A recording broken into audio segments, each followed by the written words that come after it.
Olá pessoal, bom dia, boa tarde, boa noite. Estamos dando início a mais um episódio do nosso Parabolando Podcast. E hoje vamos fazer um Parabolando aqui diferente, né? É só um versículo, Alfredo. Hoje é só um versículo. Mas olha, mas nesse versículo aqui tem muita gente, hein? Tem bastante. Rapaz, tem muita gente aqui. Muito bem, pessoal, nossos episódios estão todas segunda-feiras ao ar, aqui nos Estados Unidos, 8 horas. E aí no Brasil, 21 horas da noite, tá bom?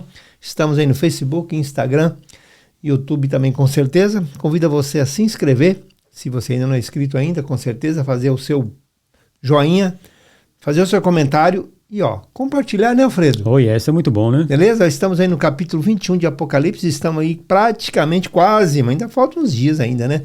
Estamos praticamente no apagar das luzes do livro de Apocalipse, mas hoje nós vamos falar de um assunto bastante interessante. Nós vamos falar de uma turma aqui que tem um destino. E por que desse destino? Por causa do que aconteceu aqui. A gente vai ver essa turma aqui, o Alfredo vai explanar aqui, a gente vai bater um papo, conversar um pouquinho, dar uma cutucada aí em você, tá bom, Alfredo? Tá, joia. Para que a gente possa chegar aqui, né, num bom entendimento sobre isso aqui, porque muita gente pergunta, quem vai para lá? Exato. Aqui está dizendo, inclusive, se não me engano, Alfredo, tem alguma coisa que fala lá em Coríntios, né? Uhum. Em 1 Coríntios, né, que fala a respeito de uma turma também escolhida, né? Escolhida que eu digo, né, que de acordo com a vida, de acordo com como é que foi o plano do Senhor, né, porque tudo vem dele, né, e nós estamos dentro de Deus, não existe nada fora dele. Então lá também, em Coríntios também tem alguma coisa que fala a respeito sobre isso aqui, que as perguntas, todo mundo pergunta, a quem vai? Ó, gente, quem somos nós para dizer quem? Nós podemos dizer o que está escrito. Exatamente. Tá, e o que está escrito, está o quê? Está escrito. Está escrito. Tá bom, Alfredo? Seja bem-vindo mais uma vez. Muito obrigado por tudo. Eu que agradeço. Você também que está aí colaborando, estamos juntos. Nós estamos mais uma vez nesse episódio do Parabolando Podcast. Diga lá, Alfredo. Ok, então vamos lá. Um bom dia, uma boa tarde, uma boa noite a todos. Terminando esse capítulo 21. Amém. Capítulo 21, não, esse assunto do capítulo 21. Depois vai entrar na Nova Jerusalém, né? Exato. No versículo 8 aqui, nós tínhamos falado do novo céu e a nova terra. E no versículo 7, nós, a semana passada, falamos daqueles que vão vencer. Sim. E quem vencer herdará todas essas coisas. Quem é o vencedor, né? Exatamente. Herdará o reino preparado para nós desde antes da fundação do mundo, não é? Sim. Então, aqui no versículo 8, ele vai falar daqueles que ficam de fora. Você veja que há dois tipos de pessoas aqui, né? Há aqueles que são o povo que pertence a Deus, sim, que herdará todas as maravilhas de Deus, e há um outro grupo de pessoas que são aqueles que ficarão de fora dessa bênção de Deus. Sim. Esses que ficarão de fora, tem um lugar para eles também. Sim, mas porque ninguém não vai... Exato, não vai ficar pairando no ar por aí, né? Com certeza. Há um lugar para eles, e o apóstolo João escreve aqui no versículo 8, onde ele diz assim, olha, os vencedores herdarão todas essas coisas, mas, no versículo 8, quanto aos medrosos, aos incrédulos, aos abomináveis, e aos homicidas, aos adúlteros, aos feiticeiros, e aos idólatras, e a todos os mentirosos, a sua parte será no lago que arde com fogo e enxofre, que é a segunda morte. Okay. Então veja, aqui mesmo no livro do Apocalipse, no capítulo 20, no versículo 6, o apóstolo João diz assim, bem-aventurado e santo aquele que tem parte na primeira ressurreição. Ok. Sobre eles não tem poder a segunda morte. Tá falando aqui, né? Pois é. Mas serão sacerdotes de Deus e de Cristo e reinarão com ele durante os mil anos. Sim. Então, sobre aqueles que participam da primeira ressurreição, que é dividida em sessões, primeiro Cristo, depois os que estão com Cristo, que morreram em Cristo, depois nós, os que ficarmos, e depois do milênio. Então, aqueles que participam da primeira ressurreição, a segunda morte, que é o lago de fogo, sim, não tem poder sobre eles. Então, aqueles que estão em Cristo, este lago de fogo, esta segunda morte, não tem poder sobre eles. Mas, João fala, porém, ele classifica aqui 8 tipos de pessoa, 8 grupos de pessoas, não é? que está aqui, Sim, ó, exato, 8. não é? Exato, 8. E é interessante que quando nós vemos esse 8 na Bíblia, né? Nós vemos que quando Noé fez a arca, Sim. 8 pessoas somente se salvaram. Noé e sua família eram 8 pessoas que estavam na arca, Sim. não é? Sim. Esses 8 eram salvos. Aqui são 8 grupos de pessoas que Sim. estão danados para sempre. Sim. Então nós vemos aí um simbolismo do número 8, né? Que significa a escolha, né? Salvação ou perdição, não é? E o primeiro grupo que ele coloca são os medrosos, ou em algumas versões, os covardes. Sim. Não é? Então, muitas pessoas olhando isso aqui podem dizer, poxa, mas eu tenho medo. Então quer dizer que eu não posso ter medo, né? Sim. O medo, ele é um dispositivo no ser humano De proteção. Que evita ele de morrer, ou de se acidentar, ou de acontecer qualquer coisa para eles. O que João está dizendo aqui sobre os medrosos ou covardes seriam aqueles que negam o nome de Cristo, que negam a mensagem de Jesus Cristo, que negam a cruz de Cristo por algum motivo pessoal, por algum motivo de egoísmo, por algum motivo de ganho. Sim. Chama-se aqueles que se apostatam da fé por qualquer motivo. Covardia. É você negar a fé. A apostasia significa o quê? Divórcio.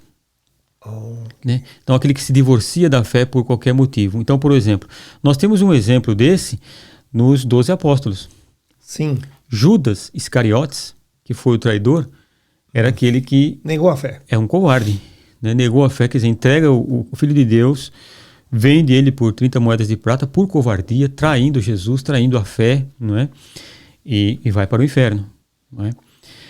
Por quê? Porque no começo da igreja aconteceu o seguinte: houveram várias pessoas que negaram a Cristo por medo. Sim. Estes não são que estão incluídos aqui. Então, de repente, diante de uma tortura, diante de algo, a pessoa negava a Cristo. Sim. Mas depois se arrependia amargamente. Né? Houve um que, quando foi levado para a tortura, ele negou a Cristo e depois disse assim: olha, a dor de negar o meu Senhor é muito maior do que qualquer tortura. Ele se arrependeu amargamente e depois morreu como mártir, né? Então, no começo da igreja ali, houve terrível, né? Muita perseguição. Sabe o que é isso, não, ninguém sabe o que é isso. E houve um problema ali a respeito disso. Houve um bispo por nome de Donato, que dizia o seguinte: aqueles que negaram a Cristo estão fora, não tem volta mais. Você negou o seu Senhor. Ok? Então para você já não há mais salvação. Que incluía aqui, são os medrosos. Sim. Né? Negaram ao Senhor. E ele dizia o seguinte: todo o sacramento da igreja, ou seja, o batismo e ceia, só vale se o ministro for um ministro santo. Se ele não for uma pessoa que tenha sua vida em dia, não vale nada. Você pode ser batizado por uma pessoa, o teu batismo não vai valer, a ceia não vai valer. E foi essa discussão por tempo. Só que o Donato apareceu no tempo de Santo Agostinho. E quem foi que debateu com ele foi Santo Agostinho. E Santo Agostinho faz a seguinte pergunta: Pedro também não negou Jesus? Ok. Então, pronto. Por medo? Medo.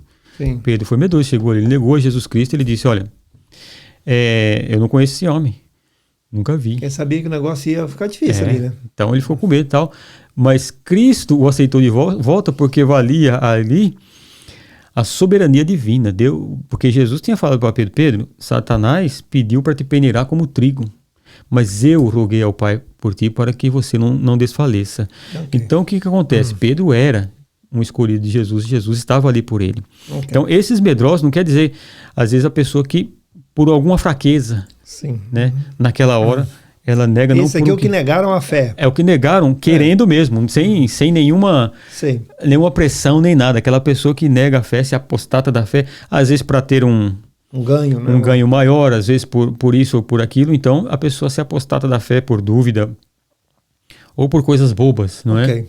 Então, esses são os medrosos. Para esses, né, que João fala, então, os medrosos é um tipo de pessoa, não é? Sim. Aí ele fala assim, e aos incrédulos. Mas isso é fácil, né? Aí você vê o que nós sempre temos falado aqui por todo esse curso aqui do Apocalipse. Não é o pecado que leva o homem para a perdição, é a falta de fé. A incredulidade. É não crer. É não crer. O não crer em Cristo é que leva a pessoa para o inferno. Né? Então esse é o outro grupo de pessoas que ouvem o evangelho, rejeitam o evangelho e dizem não acreditar. Okay. Né? Então esse é um outro grupo que vai para lá.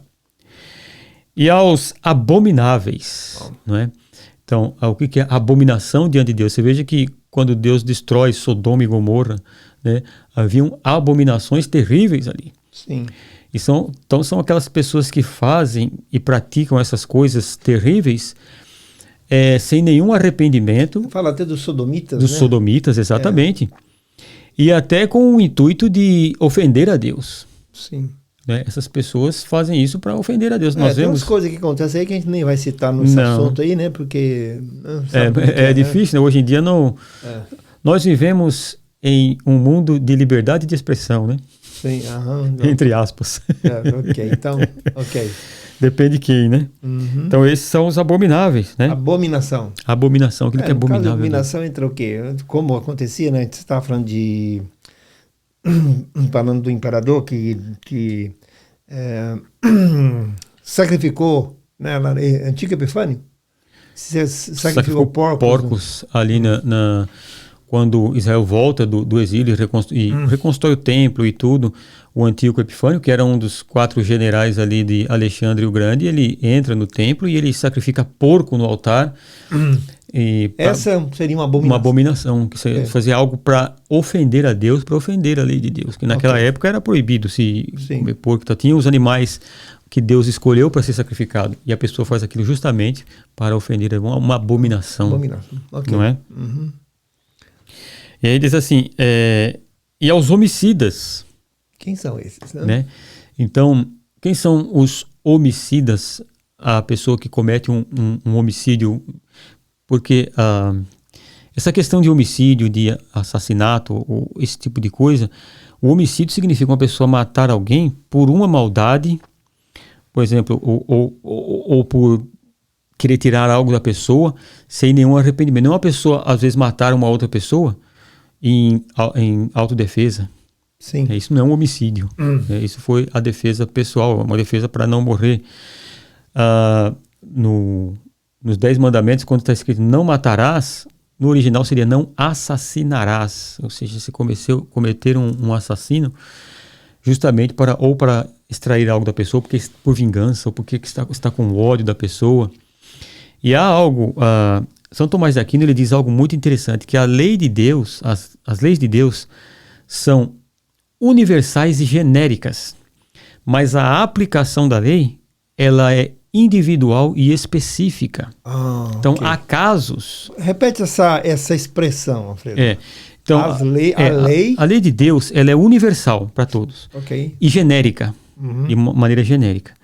Porém, a aplicação dela, ela é individual para cada pessoa e específica dependendo do caso. Isso, então, entraria aquela expressão, tudo depende, cada caso é um caso. Cada caso é um caso. Então, por exemplo, não matarás... Sim. É uma lei universal e genérica, não se deve matar ninguém. Sim. Porém, há casos em que a pessoa entrou na casa da pessoa, por exemplo, e vai assassinar a família inteira. Ou em caso de guerra, um país está invadindo o outro, vai destruir o país, um soldado de guerra. Ele tem que atirar e matar. É um caso específico, individual. Ok, também tem a questão seguinte, você fala, mas peraí, a pessoa matou alguém, recebeu Jesus como Salvador e agora está tudo certo? Gente, eu quero dizer, aqui o assassino aqui, e se eu tiver errado, você me corrija, tá, Alfredo? O assassino, né? Aqui, os homicidas, no caso seria como a questão de você ser um pecador ou você ser um pecador praticante? Seria... Exatamente, viver naquilo sem nenhum arrependimento, pessoa que não nasceu de novo, né? Então, por um exemplo, uma pessoa que mata uma criança inocente, no ventre da mãe, antes de nascer, por puro egoísmo, essa pessoa é um assassino. Mas não era desejada, mas era isso. A criança não tem culpa de nada, a criança não tem como se defender, ela não tem como falar, não é? Então isso é assassinato, isso é pecado. Esses homicidas estão aqui, né? Aí entra a questão, por exemplo, de Paulo, que consentiu Ele não foi lá e matou Estevão. Não. Mas ele consentiu. Ele foi cúmplice. Ele não entrou no mercado para roubar, ele segurou a escada para o outro subir. Exato. Muito bem. E que Herodes mandou matar crianças. Sim. De 2 anos para baixo, mata todas essas crianças. Sim. Não é? Isso é um homicida. Agora, Paulo, né, que dizia assim, depois que ele, né, teve um encontro com o Senhor, o que aconteceu, né? Ele olhava para trás e falava, rapaz... O que eu fiz da minha vida? Ok. Não é? Uma pessoa salva. Então, o próprio apóstolo Paulo diz o seguinte: Deus não leva em conta o tempo de ignorância. Sim. Onde a pessoa não conhecia... Nós não estamos falando aqui de consequência, tá, gente? A pessoa, ele cometeu um assassinato, ele não conhecia Jesus Cristo, ele conseguiu fugir tal, e se converteu a Cristo. Hoje ele é um cristão, hoje ele é uma bênção, ele foi perdoado por Deus. Sim. Porém, a justiça terrena, o braço de César, vai encontrar ele um dia. Né? E se encontrar ele um dia, ele vai pagar a pena dele aqui para os homens. Essas são consequências de atos que as pessoas fazem, não é? Então, essa é a questão. Ok. Né? Então, homicida é aquela pessoa realmente que ela odeia a humanidade. Né? Homicida vem disso. É a humanidade. A pessoa ela odeia o ser humano. A criação de Deus. A criação de Deus. E é por isso que ela Jesus até diz assim, né? Olha, tendes ouvido, não matarás. Eu, porém, vos digo. Aquele que matar seu irmão. Que odiar o seu irmão, que irar-se contra o seu irmão, sem nenhum motivo. É um homicida. Ele é um homicida. Motivo nenhum. Então o cara está odiando a pessoa. É por isso que nós temos que ter cuidado com coisas que nós vemos na TV, com coisas que nós vemos. Porque a TV, nas redes sociais, na TV... Você começa a odiar pessoas que você nunca viu e nunca vai ver na sua vida. E nem sabe da história. Você está ouvindo uma versão. Uma versão. E você começa a odiar aquela pessoa e desejar até a morte dela. Isso é homicídio. Então a gente tem que tomar um cuidado com isso. Ok. Né? Então esses são os homicidas. Sim. E aos adúlteros ou impuros, sim, não é? São aquelas pessoas que vivem nesse tipo de coisa com prazer e com o intuito justamente de causar um dano ao próximo. Okay. Ele tem prazer em que o próximo seja envergonhado, em que o próximo seja destruído, em que o próximo... Isso é viver esse tipo de vida. Né? Então, o apóstolo João coloca também esse tipo de pessoas aqui na lista, né? Ok. Depois ele coloca assim, e aos feiticeiros. Sim. Não é? Todo aquele... Porque o que é a feitiçaria? A Bíblia até fala assim, que a rebeldia é um pecado de feitiçaria. Sim. Não é? Então, a feitiçaria é você buscar algo fora do Deus verdadeiro. Ok. Não então é? você estaria rejeitando, seria a rejeição do Deus verdadeiro, exatamente, do Deus vivo. Do Deus vivo. Então, a feitiçaria... Você não serve para mim. Não. Você está dizendo, não, eu vou buscar aqui, porque aqui me dá algo melhor. Porque nós, quando nós oramos a Deus, quando nós pedimos algo a Deus, o nosso tipo de oração é a seguinte, é a mesma oração de Jesus. Pai, se possível? Se possível. Eu sei que tudo é possível, mas não seja feita a minha vontade, mas a tua. É importante que quando nós vamos orar, nós temos que fazer um exame de consciência se isso que eu estou pedindo a Deus não é para o meu próprio ego, não é algo egoísta, mas é algo para a glória de Deus. Sim. O que eu estou pedindo é para a glória de Deus ou é para o meu bem-estar simplesmente? Sim. Para o meu ego, para satisfazer o meu ego? Sim. Então, meu Jesus, abençoa que eu ganhe na loteria. Para quê? Sim. Para o meu ego. Eu quero ser rico, eu né? quero ser rico. Isso não tem nada com a glória de Deus. Eu quero ter uma casa boa. Eu quero ter isso, eu quero ter aquilo. Com qual objetivo, Com qual objetivo? Qual é como é que fala? Qual é o estímulo, né? Estímulo. Qual a motivação, não é estímulo. Qual a motivação que te leva àquilo, né? Aquilo. Muitas orações que nós vemos hoje, por falta de instrução, né? A gente não julga as pessoas nem nada, não é culpa de ninguém, isso é culpa de pessoas mal intencionadas. Sim. Que querem enganar as pessoas, que levam as pessoas a dizer, você tem direito a isso porque você é filho de Deus. Sim. Não é? Irmãos, o nosso direito é o inferno, é o lago de fogo. Esse é o direito pelos nossos pecados. Né? A nossa vida aqui na terra tem que ser para glorificar a Deus, por isso que Jesus disse, né? Aquele que quiser me seguir, negue-se a si mesmo. Foi falado, né? Foi falado ontem, né? Ontem nós falamos. Negue-se a si mesmo. Eu, como diria Paulo, eu vivo, mas não sou eu que vivo, é Cristo que vive em mim. Eu não faço as coisas para mim, eu faço as coisas para a glória de Deus. Não é? Então, O feiticeiro, a feitiçaria, o que ele faz? O que ele é? Ele vai trazer a coisa para ele. E ele vai buscar qualquer forma, qualquer deus estranho, qualquer coisa, para que ele tenha o seu prazer ou o seu ego inflado ou o seu ego satisfeito. Ok. Isso Seria é um a troca, né? A troca. Ele vai buscar longe Aí de a Deus. troca entra o que na rejeição, como não tem, por exemplo, adultério, né? Você rejeita, né? Rejeita. Para você arrumar outra saída. Tem um Exatamente. caminho. Eu sou o quê? O caminho, O caminho. não é um, Não. é o. Caminho. Aí eu resolvo não tomar esse caminho. É por isso que Jesus disse assim: eu sou a porta das ovelhas. Quem não entra pela porta é ladrão e salteador. O único meio de se chegar a Deus é Jesus Cristo. Quem quer entrar por si mesmo é ladrão. Ok. Ele quer roubar a glória de Deus. É com você mesmo.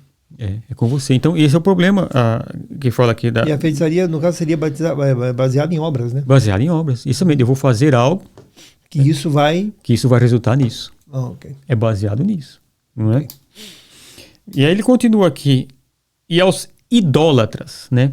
Distância de Deus. Distância mais uma vez. latria significa adoração. Latria, não é? Teolatria é adoração a Deus. Idolatria, aido, do grego quer dizer um ídolo. O que é um ídolo? Um ídolo é algo feito pelo homem. Um ídolo é algo que o homem adora, põe na frente de Deus. Aquilo que não é Deus, ele está adorando a criatura ao invés de adorar o Criador. Coisas, um cargo, Tudo que se põe... uma função. Tudo que se põe diante de Deus, um governante. Você vê que César queria que adorassem a ele. Sim. Não é? O anticristo vai pedir adoração a ele. Então o que é isso? É um ídolo, algo formado para servir de adoração. Sim. Não é? Ele diz assim, aos idólatras e a todos os mentirosos. E aqui vem, né? Do que ele está falando, de que tipo de mentirosos ele está falando aqui, não é? No nosso país, infelizmente, existe aquele negócio da mentirinha branca, né? Sim. Vou contar uma mentira aqui para que não dá problema para aqui, não dá problema para ali, né? Sim. Jesus chega a dizer que o diabo é o pai da mentira. Sim. Não é? Agora, veja o que Jesus diz aqui no Evangelho de João a respeito dos mentirosos, né? No capítulo 8 do Evangelho de João. A do João 8, né? Onde tem o conselho de verdade. Exatamente. João 8. João 8, no versículo 28, Jesus está defendendo aqui tanto o seu ministério, ele está dizendo quem ele é. Ele diz assim: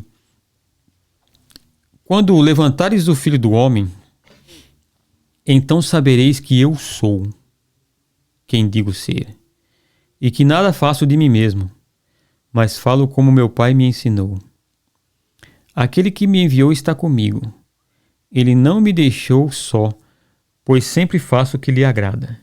Então Jesus está dizendo assim: quando for levantado, quando eu for crucificado, morto, e depois eu vou ressuscitar, vocês saberão que eu sou. Eu sou. Aqui no capítulo 8 de João, ele fala várias vezes: eu sou. Não souberes que eu sou. Que eu sou é o nome de Deus. Não é? Ele está dizendo: eu sou. Acontece que depois de Jesus dizer isso, houve ali um problema, que ele foi falar para os judeus que eles iriam conhecer a verdade libertaria eles. Eles diziam: não, nós somos filhos de Abraão e tal. E aí, aqui no versículo 42, Jesus disse assim: se Deus fosse o vosso Pai, vós me amaríeis, pois eu vim de Deus, e aqui estou. Não vim por mim mesmo, mas foi Ele que me enviou. Por que não entendeis a minha linguagem? Porque não podeis ouvir a minha palavra. Vós pertenceis ao vosso pai, o diabo, e quereis executar o desejo dele. Ele foi homicida desde o princípio. Olha lá. Ok. E não se firmou na verdade, Ok. pois não há verdade nele. Quando ele profere mentira, fala do que lhe é próprio, pois é mentiroso e pai da mentira. Contudo, porque vos digo a verdade, não credes em mim. Pode algum homem acusar-me de pecado? Se vos digo a verdade, por que não credes em mim?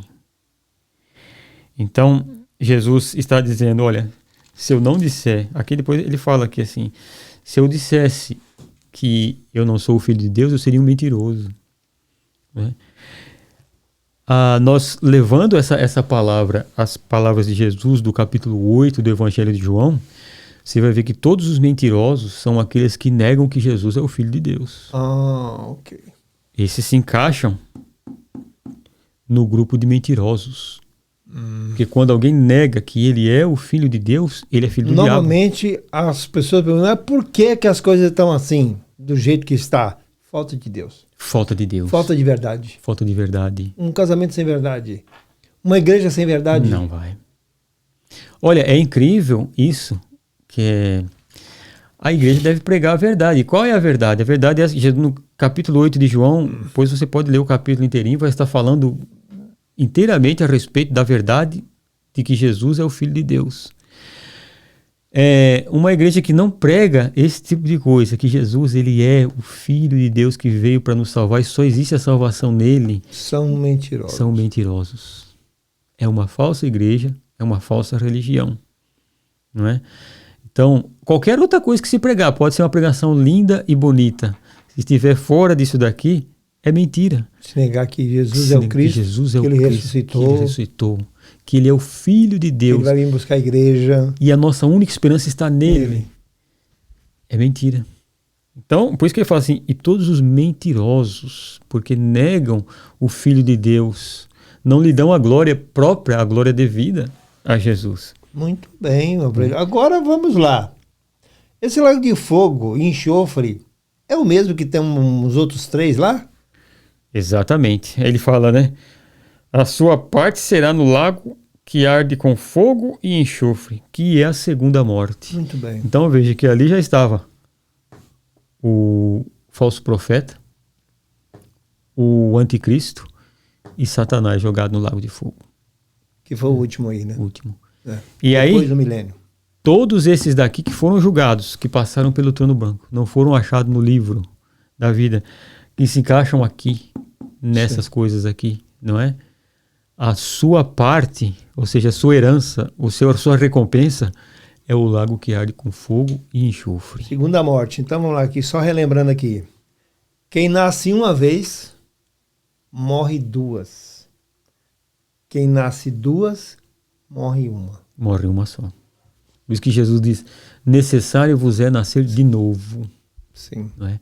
Então, o nascimento, o espírito que nasce de novo é aquele espírito, aquela pessoa que recebeu Cristo, que pôs toda a sua confiança nele. Sem mim, nada podeis fazer. Esse é o que nasceu de novo, que nasceu do espírito, não da vontade da carne, mas da vontade do espírito. Esse é aquele que recebeu a Cristo, esse é aquele que nasceu do espírito. Então, se a pessoa não nasceu essas 2 vezes, ela nasceu normal da carne dos seus pais, sim, e depois nasce de novo no espírito. Como Nicodemos, né? Como Nicodemos, que Jesus disse para ele, olha, aquele que não nascer da água e do espírito não herdará o reino dos céus. Nicodemos olhou e disse assim, mas como pode eu, sendo velho, voltar para o ventre da minha mãe? Não é? Jesus está falando, aquele que nasce da carne é carne, mas aquele que nasce do espírito é espírito. Né? Então, o nosso homem interior, ele é espírito, porque ele nasceu do espírito. Ok, né? Muito bem. Aí, Alfredo, entra um porém nessa história, um detalhe muito importante. Está aqui escrito, ó, eternamente. Não é uma temporada não, né, Alfredo? Não. O triste disso é que estes que vão para lá é para sempre, não tem mais volta. Né? Estarão em tormentos eternamente, para sempre, estarão em tormento no lago que arde com fogo e enxofre, e não sairão de lá nunca mais. É uma coisa muito triste, né? Quer dizer, aqui nos Estados Unidos nós temos a pena de morte e temos a prisão perpétua, dependendo do estado. Sim. Não é? E aqui, quando a pessoa ela é decretada prisão perpétua, ela não sai. Não tem bom comportamento. Bom comportamento é o mínimo que você tem que fazer. É sua obrigação ser bem comportado. Sim. Não tem, mas eu fui bem comportado. Você não está fazendo mais que a sua obrigação. Prisão perpétua. Então, quando o juiz decreta aqui prisão perpétua, um jovem, acho que é 14 ou 16 anos, ele cometeu um crime aqui, E a juíza bateu o martelo e disse: a tua sentença é prisão perpétua. O jovem chorava, mas chorava porque ele sabia que nunca mais, se ele morrer com 80, com 90 anos, ele vai ficar esses 80, 90 anos na cadeia. Preso, nunca mais sai de lá. Mas vai terminar essa vida, né? Mas vai terminar nessa vida. Agora, aqui no Lago de Fogo, quando é decretado diante do juiz, aqui, ó, teu nome não está no livro da vida. Isso aqui é eternamente, nunca acaba. Quer dizer, a pessoa estará em tormento, estará sofrendo eternamente por não receber o Filho de Deus, né? E é por isso que essas pessoas aqui, não existe mais o arrependimento no inferno, ou no Lago de Fogo, né? Que o inferno será lançado no Lago de Fogo. No Lago de Fogo, depois da morte, não existe mais arrependimento. Com certeza. O arrependimento, o receber a Cristo, o reconhecer a Jesus como nosso Senhor, é durante a nossa vida. É em vida, está escrito em Hebreus, né? Depois da morte, segue-se o julgamento. O juízo. Então, essa oportunidade que tem, por quê? Porque o homem, Adão, pecou enquanto ele estava em vida. Uhum. E o arrependimento vem em vida. Ok, então. Ele não vem depois da morte, né? Então, quem tem a oportunidade, quem ouve as palavras de Cristo e quem vê as maravilhas que Deus tem preparado para nós, para a eternidade, até por motivo de inteligência, né? Sim. Okay. Não, eu quero Cristo, eu ponho minha confiança nele. Amém, Alfredo. Beleza, muito bem. Alfredo, eu vou falar uma palavra, ele vai terminar justamente no que eu vou dizer, certo? Quando Pedro fez uma pregação, né? Logo depois do Pentecoste, que ele começou o ministério dele, né? Ele fez uma pregação tão forte, e aí o pessoal que estava ali ouvindo aquilo falou assim: o que nós vamos fazer agora, depois que a gente ouviu isso? Ele disse o quê? Arrependam-se. É isso. Só isso. Mudança de caminho, mudança de rota. Exatamente. Termina aí, Alfredo, com essa palavra para Exatamente. aqueles que estão nos ouvindo e aqueles que precisam ouvir. Eu não sei como é que está a sua vida com Deus, não sei onde você está, em qual estágio que você está, mas se você está nos ouvindo em vida, dá tempo. Exatamente. Fala aí, Alfredo, encerra. Que coisa maravilhosa, né?